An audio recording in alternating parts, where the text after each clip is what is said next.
हाय दोस्तों, कैसे हैं आप सब। मैं विकास कुमार ईस्टर्न आईटीआई की तरफ से हूं और मैं आज से आप लोगों का 2022 में होने वाले सीबीटी फेज 2 WCS के एग्जाम का प्रिपरेशन करने वाला हूं। तो एकदम मैं जिस तरह से भी एनर्जी से भरपूर तैयार हूं, उसी तरह से आप भी एनर्जी से भरपूर होकर आ जाइए हमारे इस चैनल पे और चैनल को लाइक और सब्सक्राइब कीजिए। आपके मतलब की सारी चीजें आपको इस चैनल पे मिलेगी जो WCS और एम्प्लॉयमेंट स्किल्स से रिलेटेड होगी। बेसिकली आज मैं आप लोगों को जो पढ़ाने जा रहा हूँ वो WCS से उठाए हुए कुछ क्वेश्चंस है, जैसे जो पिछले साल कुछ क्वेश्चंस आए हुए थे या जो बड़े बड़े एक्सपर्ट के द्वारा जो इस साल कुछ गेस किए गए क्वेश्चंस है उनको मैं सोल्व करूंगा और आप तक पहुंचाने की कोशिश करूंगा। तो ये हमारे चैनल से जुड़ जाइए ताकि आपके एग्जाम में काफी फायदा हो सके। और अच्छा लगे तो प्लीज लाइक जरूर कीजिएगा। कोई समस्या है तो कमेंट में भी बता सकते हैं आप हमें, ठीक है, इसका कोई दिक्कत नहीं है। आप सबके कमेंट को पढ़ के आप सबके जो प्रॉब्लम्स हैं उनको दूर करने की पूरी तरह से हमारी तरफ से कोशिश की जाएगी। तो चलिए फ्रेंड्स, आज से शुरू करते हैं। हम लोग लेते हैं थोड़ा सा क्वेश्चन जो आपके एग्जाम में आ सकता है कि 12 सेंटीमीटर व्यास वाले अर्धवृत्त का गुरुत्व केंद्र क्या होगा। 12 सेंटीमीटर व्यास वाले अर्धवृत्त का गुरुत्व केंद्र क्या होगा।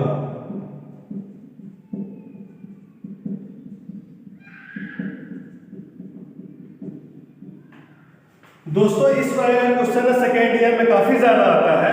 तो यहाँ पे दो चीजें हैं, एक तो है कि आपको ये समझ में आ रहा हो कि ये अर्धवृत्त है, दूसरा गुरुत्व केंद्र निकालना है। तो गुरुत्व केंद्र निकालने से पहले हमें समझना काफी जरूरी है कि गुरुत्व केंद्र आखिर होता क्या है। तो गुरुत्व केंद्र वस्तु का वह बिंदु होता है जहां वस्तु का समस्त भार कार्य करता है। ये 4-5 चीजें हैं जो आपको नोट डाउन कर लेना चाहिए, ठीक है। कि गुरुत्व केंद्र वस्तु का वह बिंदु है जहां वस्तु का समस्त भार कार्य करता है। गुरुत्व केंद्र के बारे में पहला चीज। दूसरा चीज कि वस्तु का भार गुरुत्व केंद्र के ठीक नीचे की तरफ लगता है, यह कभी ऊपर की ओर नहीं लगेगा, हमेशा जब भी लगेगा तो नीचे की ओर लगेगा। तीसरा जो चीज है कि गुरुत्व केंद्र पर वस्तु के भार के बराबर बल लगाकर हम वस्तु को संतुलित कर सकते हैं। मतलब जहां पे वस्तु का गुरुत्व केंद्र होगा वहां पे हम वस्तु के भार के बराबर अगर बल लगाए तो उस पॉइंट पर, उस बिंदु पर हमारा जो वस्तु है वो पूरी तरह से संतुलित हो जाएगा। अच्छा, यहाँ एक नया चीज और निकल के आ गया, वह है संतुलित। तो हमें यह भी जानना जरूरी है कि संतुलित करना मतलब संतुलित होता क्या है, ठीक है। तो संतुलित के बारे में दोस्तों जान लेते हैं कि यदि किसी वस्तु पर लगे सभी बलों का परिणामी बल शून्य हो तथा इन बलों का परिणामी बल अघूर्ण की अवस्था में हो तो हम कह सकते हैं कि वस्तु जो है वो संतुलित अवस्था में है। यानी मान लीजिए कि कोई एक वस्तु है जो यहाँ पर है और इसके हम इस साइड से 10 न्यूटन का बल लगा रहे हैं और इस साइड से भी 10 न्यूटन का बल लगा रहे हैं, इस साइड से भी 10 न्यूटन का बल लगा रहे हैं और इस साइड से भी 10 न्यूटन का बल लगा रहे हैं। तो दोस्तों हम देख रहे हैं कि हर दिशा से लगभग समान बल हम इस वस्तु के ऊपर अप्लाई कर रहे हैं। ऐसे स्थिति में यह वस्तु ना तो ऊपर खिसक सकता है, ना ही नीचे खिसक सकता है, ना ही साइड में जा सकता है, ना ही इस साइड में जा सकता है। यानी हमारा जो वस्तु है वो पूरी तरह से संतुलित अवस्था में, ठीक है। तो संतुलन के बारे में आपने समझा। अगर संतुलन के बारे में आपको कोई दिक्कत हो तो जरूर हमसे पूछिएगा, ठीक है, कमेंट में जरूर बताइएगा। संतुलन जो है टोटल 3 प्रकार का होता है। आप कहिएगा तो इसके लिए हम नया वीडियो लेके आया था कि जो पूरी तरह से गुरुत्व केंद्र संतुलित पे आधारित होगा। फिलहाल हम लोग क्वेश्चन लेते हैं। क्वेश्चन है कि 12 सेंटीमीटर व्यास वाले अर्धवृत्त का गुरुत्व केंद्र क्या होगा। 12 सेंटीमीटर व्यास वाले अर्धवृत्त का गुरुत्व केंद्र क्या होगा। तो इसका एक फॉर्मूला होता है GMM by R square. GMM by R square, sorry R square नहीं था, R होगा। तो ये कितना हो जाएगा 7.6, सॉरी ग्रेविटेशन का फॉर्मूला होता है 6.67 इनटू 2 बाई r है 6, जब इसको घटाएगा तो ऑलमोस्ट आएगा यार 2.24 के लगभग, 2.24 के लगभग।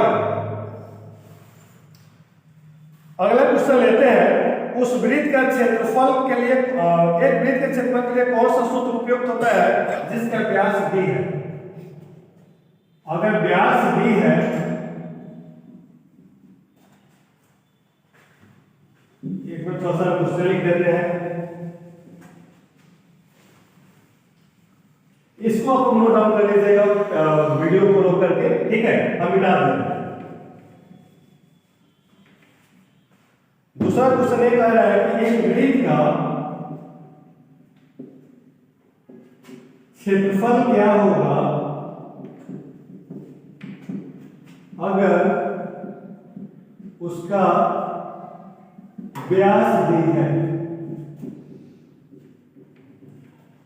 दोस्तों हम जानते हैं कि वृत्त का क्षेत्रफल क्या होता है, बहुत लोग हैं कमेंट करके बताइएगा वृत्त का क्षेत्रफल क्या होता है।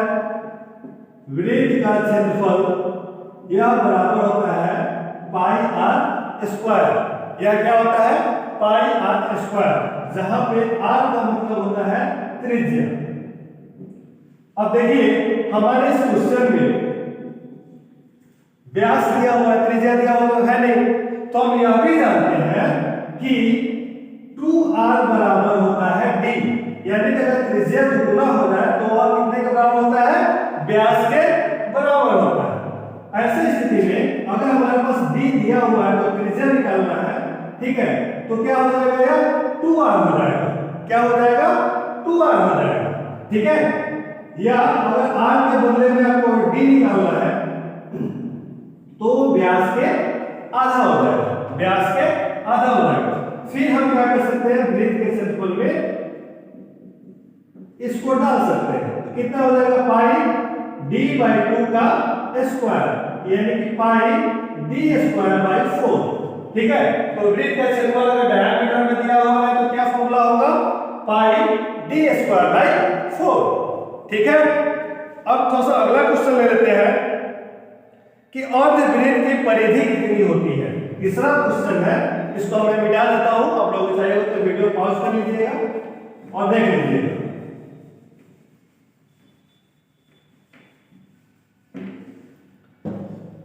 तीसरा क्वेश्चन है, अर्धवृत्त की परिधि कितनी होती है।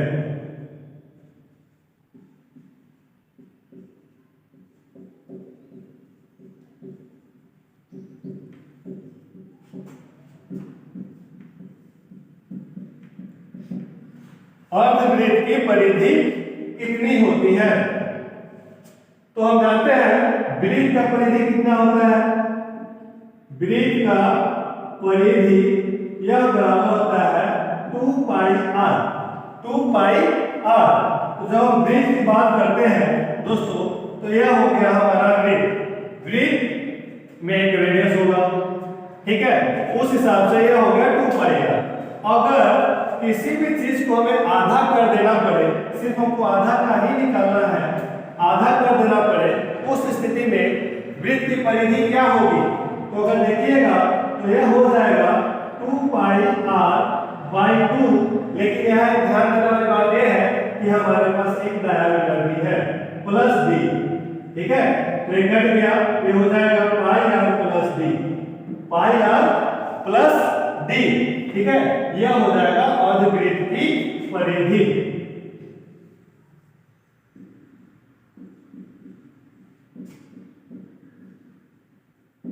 ठीक है, समझ में आ गया होगा आप लोगों को। तो अगर आपको इसको अगर नोट डाउन करना हो तो वीडियो पॉज कर लीजिएगा और नोट डाउन कर लीजिएगा। मैं चलता हूं अगले क्वेश्चन की तरफ।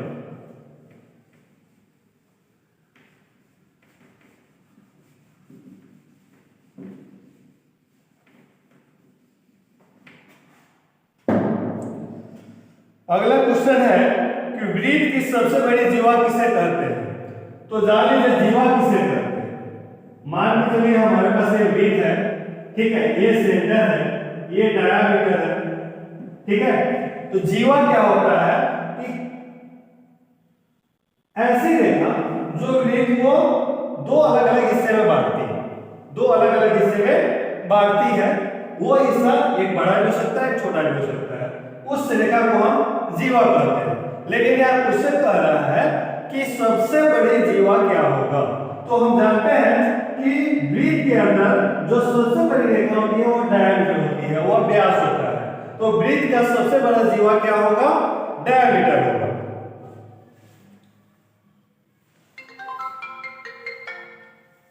अगला क्वेश्चन है वृत्त के परिधि का सूत्र क्या होता है।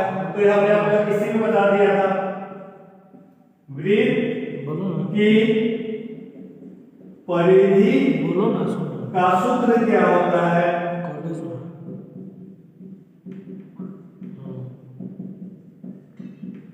क्या होता है, परिधि बराबर होता है 2 पाई r, 2 पाई r। इसको नोट डाउन कर लीजिएगा। बड़े आसान से सवाल आ रहे हैं आजकल। थोड़ा सा भी अगर आप उसको फॉलो करेंगे, अगर रेगुलर कंटिन्यू बने रहेंगे हमारे वीडियो के साथ, तो इजीली आपको वर्क्स ऑफ साइंस क्वेश्चन में कोई खास ज्यादा दिक्कत होने वाला नहीं है। 25 क्वेश्चन में आराम से मैं गारंटी देता हूँ कि 25 का 25 भी आप कर सकते हैं। थोड़ा सा हमारे साथ लगे रहिए। आने वाले 3-4 दिन में जो 17 तारीख से आपका सीबीटी शुरू हो रहा है, उसमें ये वीडियोस आपके लिए काफी मददगार होगा। ठीक है, फर्स्ट ईयर के बच्चे भी आप इसको नोट डाउन कर सकते हैं, लिख सकते हैं, क्योंकि आपको तो नेक्स्ट ईयर पढ़ना ही है। अब बहुत ज्यादा टफ क्वेश्चन है नहीं। ठीक है, अगला क्वेश्चन लेते हैं कि वृत्त का क्षेत्रफल का सूत्र क्या होता है। देखिए थोड़ा सा गौर अगर कीजिएगा तो आप लोगों को पता चलेगा सारे क्वेश्चन ये सूत्र के ऊपर आ रहे हैं। तो आप लोग कोशिश कीजिए कि जितने भी सूत्र हैं वो सारे सूत्र को याद रख सकें। बाद में जो इंपॉर्टेंट क्वेश्चन है वो तो हम यहाँ पे आपको बता ही रहे हैं। ठीक है, एक क्वेश्चन और है कि वृत्त के क्षेत्रफल का सूत्र क्या होता है। तो यह भी इस वीडियो में आपको हमने बता दिया है, पहले फिर से लिख देते हैं। वृत्त का क्षेत्रफल का सूत्र क्या होता है, यह होता है पाई r स्क्वायर, पाई r स्क्वायर। अच्छा थोड़ा सा एक क्वेश्चन कर लेते हैं इसी पर कि अगर किसी वृत्त की त्रिज्या 7 सेंटीमीटर है तो उस वृत्त का क्षेत्रफल क्या होगा। अगर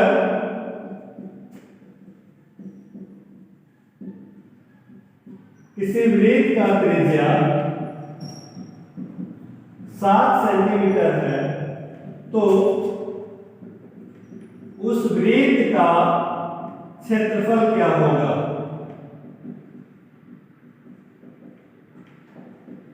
तो बहुत आसान सवाल है। क्या करेंगे, त्रिज्या दिया हुआ है, हमारे पास सूत्र भी अवेलेबल है। वृत्त का क्षेत्रफल बराबर क्या होता है, पाई r स्क्वायर होता है। पाई का मान कितना होता है 22/7, r कितना है 7×7, एक साथ गया, इसको पूरा कर दीजिए 154 सेंटीमीटर स्क्वायर है, 154 सेंटीमीटर स्क्वायर है। ठीक है, चलिए एक दूसरा क्वेश्चन लेते हैं। इनको मैं मिटा दे रहा हूं, जो भी जरूरत हो आप ले सकते हैं। एक दूसरा क्वेश्चन लेते हैं।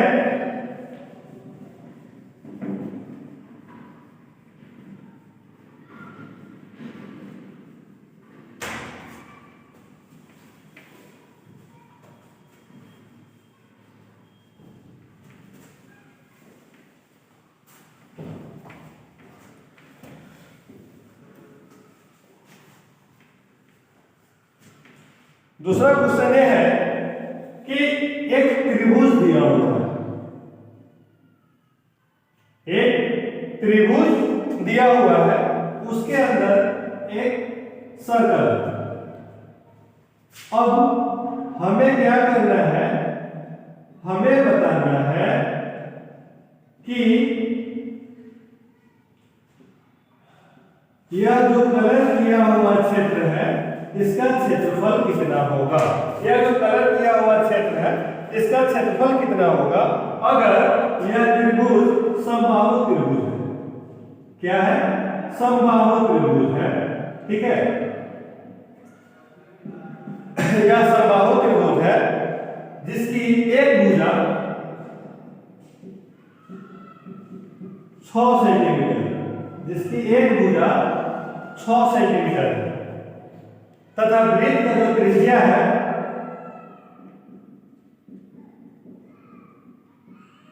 वह 1.5 सेंटीमीटर है।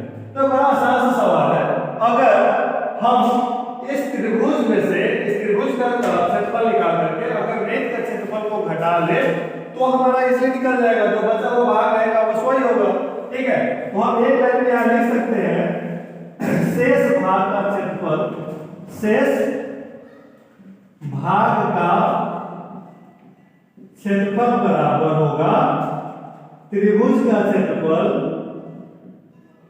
अच्छा, त्रिभुज का क्षेत्रफल में से क्यों घटा रहे हैं? क्योंकि त्रिभुज बड़ा है, त्रिभुज का क्षेत्रफल घटाओ वृत्त का क्षेत्रफल। अब देखिए त्रिभुज का क्षेत्रफल क्या होगा, समबाहु त्रिभुज का, समबाहु त्रिभुज का क्षेत्रफल बराबर होता है √3/4 गुना भुजा का स्क्वायर घटाओ वृत्त का क्षेत्रफल। वृत्त का क्षेत्रफल क्या होता है? πr², πr²। अब देखिए √3/4 भुजा कितना है समबाहु त्रिभुज का? 6 है, 6 गुना 6 घटाओ 22/7 गुना 1.5 गुना 1.5। तो आप इजीली इसका कैलकुलेशन करके इसका आंसर दे सकते हैं। ठीक है, चलिए इसके आगे का कुछ क्वेश्चंस जो है वो हम लोग आज लोग कितने 7-8 क्वेश्चन कर लिए ना। इसके आगे का क्वेश्चन कल इसी तरह से आप लोगों को हम फिर से नेक्स्ट वीडियो लेकर आएंगे और आपको कल से बताएंगे। ठीक है, थैंक यू, धन्यवाद। हाय दोस्तों, कैसे हैं आप सब? मैं विकास कुमार स्टर्न ITI की तरफ से हूँ और मैं आज से आप लोगों का 2022 में होने वाले CBT फेज 2 WCS के एग्जाम का प्रिपरेशन करने वाला हूँ। तो एकदम मैं जिस तरह से भी एनर्जी से भरपूर तैयार हूँ, उसी तरह से आप भी एनर्जी से भरपूर होकर आ जाइए हमारे इस चैनल पे और चैनल को लाइक और सब्सक्राइब कीजिए। आपके मतलब की सारी चीजें आपको इस चैनल पे मिलेगी जो WCS और एम्प्लॉयमेंट स्किल से रिलेटेड होगी। बेसिकली आज मैं आप लोगों को जो पढ़ाने जा रहा हूँ वो WCS से उठाए हुए कुछ क्वेश्चंस है, जैसे जो पिछले साल कुछ क्वेश्चंस आए हुए थे या जो बड़े बड़े एक्सपर्ट के द्वारा जो इस साल कुछ गेस किए गए क्वेश्चंस हैं उनको मैं सोल्व करूंगा और आप तक पहुंचाने की कोशिश करूंगा। तो ये हमारे चैनल से जुड़ जाइए ताकि आपके एग्जाम में काफी फायदा हो सके। और अच्छा लगे तो प्लीज लाइक जरूर कीजिएगा। कोई समस्या है तो कमेंट में भी बता सकते हैं आप हमें। ठीक है, इसका कोई दिक्कत नहीं है। आप सबके कमेंट को पढ़ के आप सबके जो प्रॉब्लम्स हो उनको दूर करने की पूरी तरह से हमारी तरफ से कोशिश की जाएगी। तो चलिए फ्रेंड्स आज से शुरू करते हैं। हम लोग लेते हैं थोड़ा सा क्वेश्चन जो आपके एग्जाम में आ सकता है कि 12 सेंटीमीटर व्यास वाले अर्धवृत्त का गुरुत्व केंद्र क्या होगा। 12 सेंटीमीटर व्यास वाले अर्धवृत्त का गुरुत्व केंद्र क्या होगा।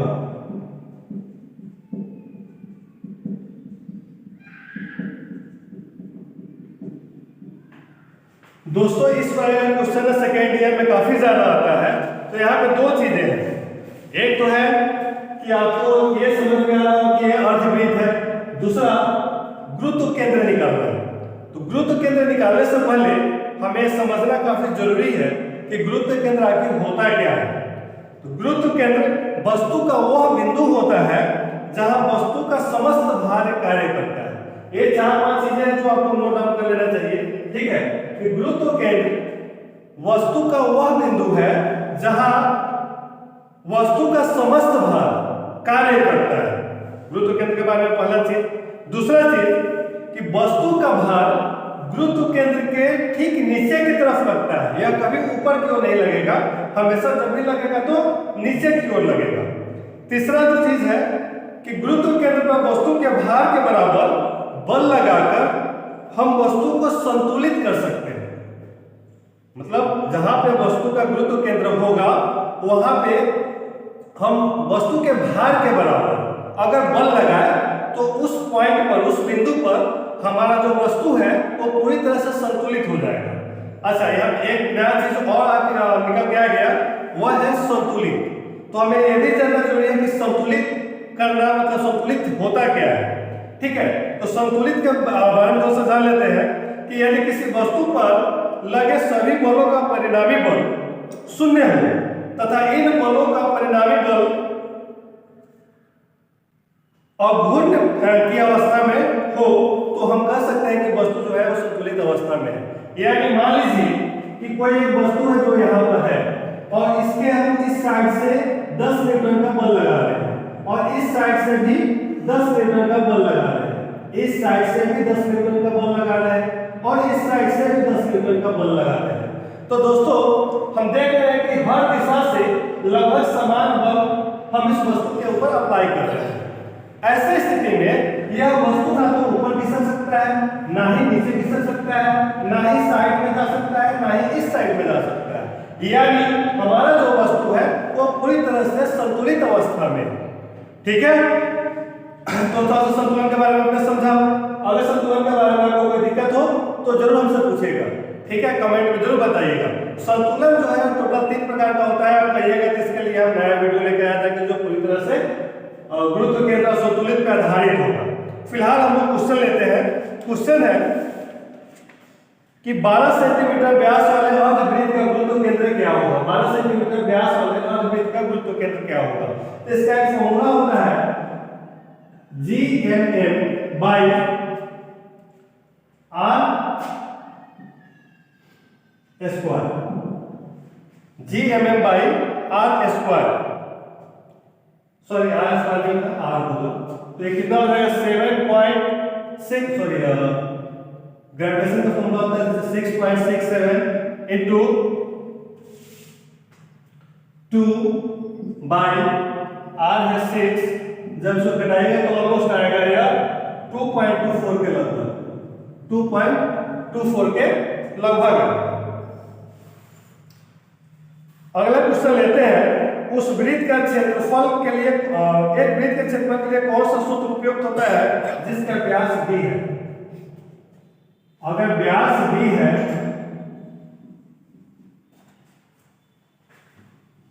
एक मिनट थोड़ा सा क्वेश्चन लिख देते हैं,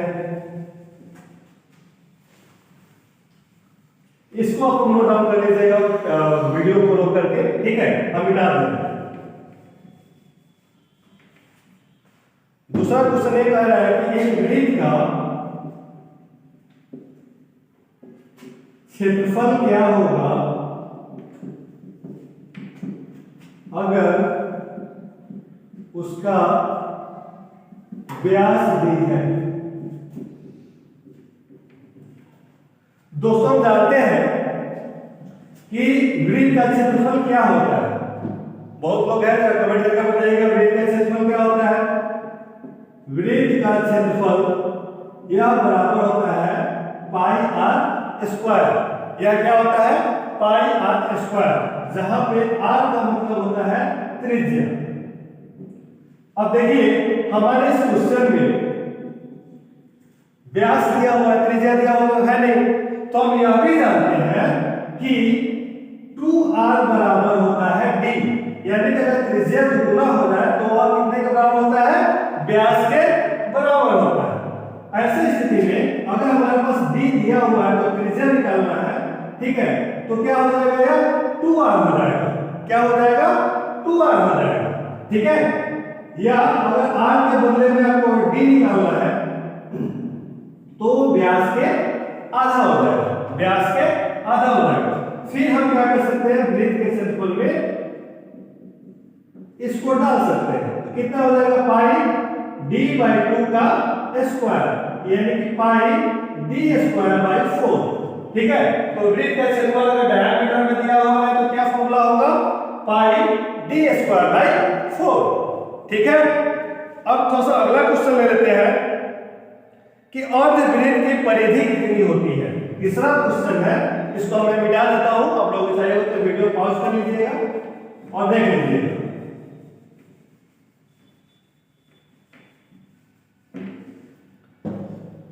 तीसरा क्वेश्चन है अर्धवृत्त की परिधि कितनी होती है।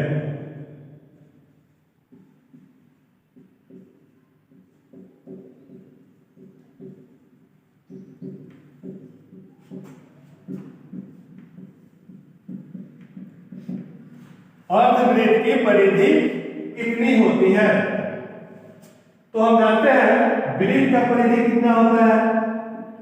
वृत्त का परिधि यह बराबर होता है 2 पाई r।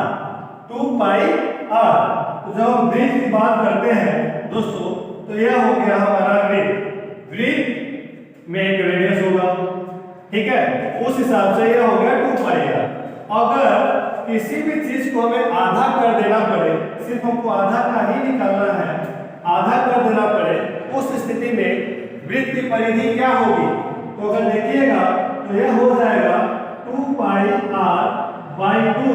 लेकिन यहाँ एक ध्यान देने वाली बात यह है कि हमारे पास एक डायमीटर भी है प्लस d, ठीक है। तो ये कट गया, ये हो जाएगा पाई r प्लस d, पाई r प्लस d, ठीक है। यह हो जाएगा अर्धवृत्त की परिधि।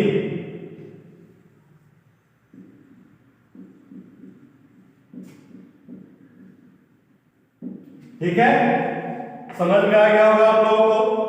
तो अगर आपको इसको अगर नोट डाउन करना हो तो वीडियो पॉज कर लीजिएगा और नोट डाउन कर लीजिएगा। मैं चलता हूं अगले क्वेश्चन की तरफ।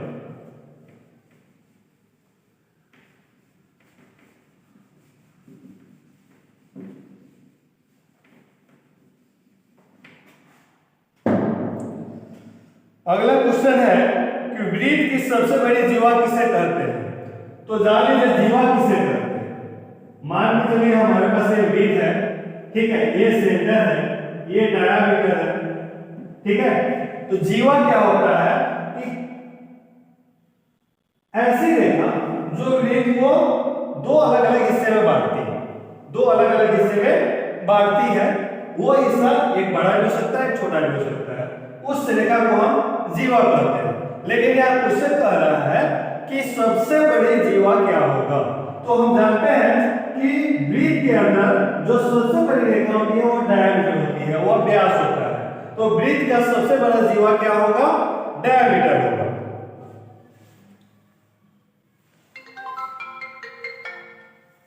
अगला क्वेश्चन है वृत्त के परिधि का सूत्र क्या होता है? तो यह हमने आपको किसी में बता दिया था। वृत्त की परिधि का सूत्र क्या होता है?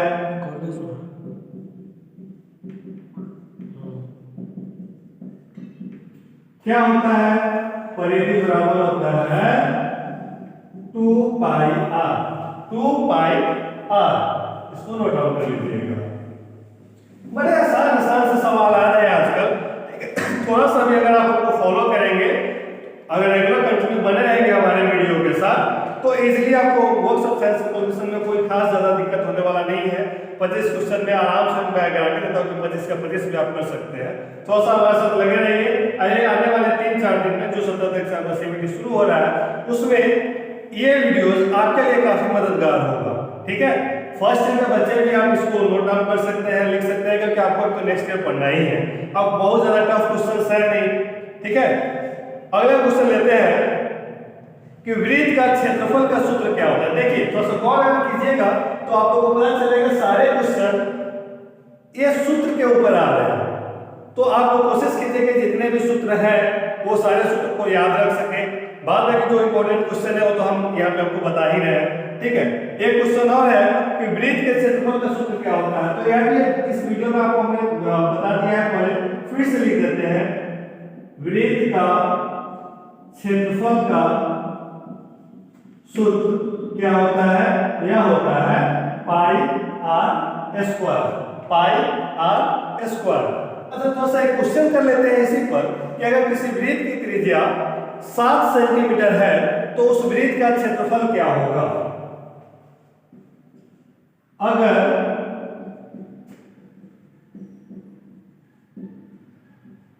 किसी वृत्त का त्रिज्या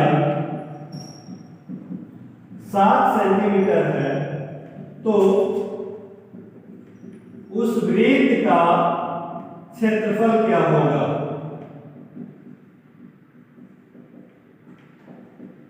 तो बहुत आसान सवाल है। क्या करेंगे? त्रिज्या दिया हुआ है, हमारे पास सूत्र भी अवेलेबल है। वृत्त का क्षेत्रफल बराबर क्या होता है?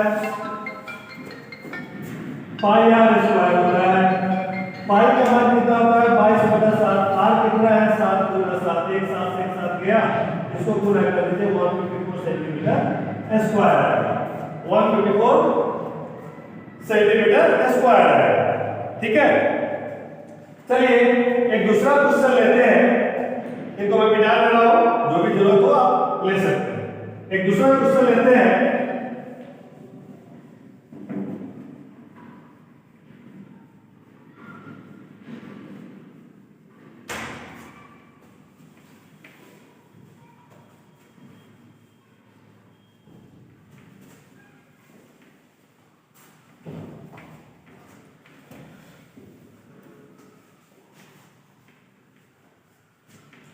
दूसरा क्वेश्चन ये है कि एक त्रिभुज दिया हुआ है,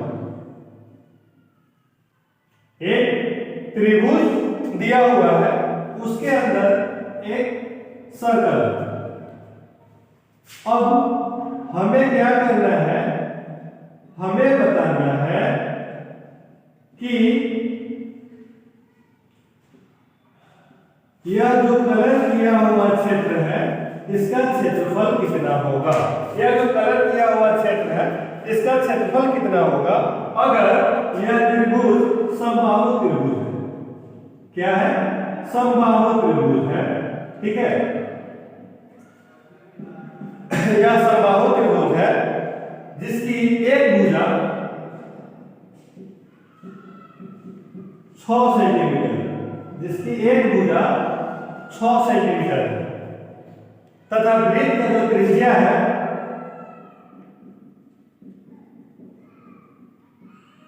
वह 1.5 सेंटीमीटर है। तो बड़ा आसान सा सवाल है, अगर हम इस त्रिभुज में से इस त्रिभुज का क्षेत्रफल निकाल करके अगर वृत्त का क्षेत्रफल को घटा ले तो हमारा इससे निकल जाएगा, जो बचा वो भाग रहेगा बस वही होगा। ठीक है, तो हम एक लाइन में यहां लिख सकते हैं शेष भाग का क्षेत्रफल, शेष भाग का क्षेत्रफल बराबर होगा त्रिभुज का क्षेत्रफल। अच्छा, त्रिभुज का क्षेत्रफल में से क्यों घटा रहे हैं? क्योंकि त्रिभुज बड़ा है, त्रिभुज का क्षेत्रफल घटाओ वृत्त का क्षेत्रफल। अब देखिए त्रिभुज का क्षेत्रफल क्या होगा समबाहु त्रिभुज का, समबाहु त्रिभुज का क्षेत्रफल बराबर होता है √3/4 गुना भुजा का स्क्वायर घटाओ वृत्त का क्षेत्रफल। वृत्त का क्षेत्रफल क्या होता है πr², πr²। अब देखिए √3/4 भुजा कितना है समबाहु त्रिभुज का 6 है, 6 गुना 6 घटाओ 22/7 गुना 1.5 गुना 1.5। तो आप इजीली इसका कैलकुलेशन करके इसका आंसर दे सकते हैं। ठीक है, चलिए इसके आगे का कुछ क्वेश्चंस जो है वो हम लोग आज लोग कितने 7-8 क्वेश्चन कर लिए ना, इसके आगे का क्वेश्चन कल इसी तरह से आप लोगों को हम फिर से नेक्स्ट वीडियो लेकर आएंगे और आपको कल से बताएंगे। ठीक है, थैंक यू, धन्यवाद।